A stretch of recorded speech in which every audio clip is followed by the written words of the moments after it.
condition comes on board by either genetic, our bones, or health condition. When a mother is expectant or something, and you are not given the nutrients that would help you, so that your baby may be born with strong bones, that also affects us. And if the government is not even supporting us, and especially women of short stature, we face a lot of challenges. Of course, we cannot rely on those challenges, but if the government can be able to support us in our different ways, because I think all disabilities are not equal. For ourselves as women of short stature, pregnancy is a process. Of course, I know you know Anauliza, do you date? Do you get married? Yes, we do.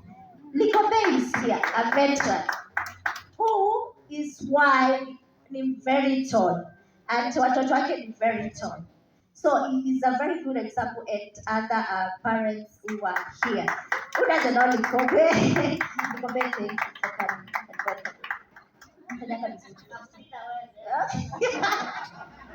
Yes, of course, you know, with this entertainment and comedy and so forth. But my point is, as women of short stature, we have the capacity. Our uterus is very okay to carry the child for 8 or 9 months. But because of our pelvic is shorter than the average height women, that is why we go under the process.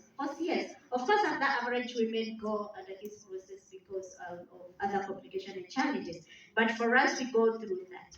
So, what interventions can be done to support our women of short stature before pregnancy and during pregnancy and after? Do we have hospitals and facilities that are accessible for us? Even the services that they give to us as women of short stature, when you go to that facility in Okopale, Wakitanda, the nurses look at you, they ask themselves questions. That is disability etiquette.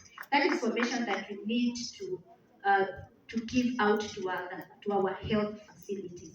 That we are like any other women. Of course, we date, we get married, we break up, and it's life. Yes?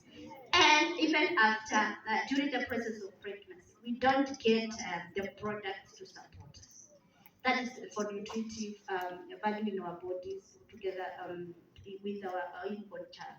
And the other point is the infrastructures around are not disability inclusive. What can be done? The policies that who sit down in those boards without us in there. You tell us, yes, you have a PWD in our board. Okay, first, is he a person of short stature? Or what do you mean when you just say a person with disability? Because my disability and Kate's disability is different. Our needs are totally different. And when we talk of inclusiveness, it's at a point when if we have the National Council Board, do they have a person of short stature in that board? I don't think so. And in other boards, whether it's parastatal agencies from the government, do they have persons of short stature? Most of them, they say you might not be educated, blah, blah, blah, blah, because of the misconception that comes around with persons with dwarfism. And that is not correct. We are educated.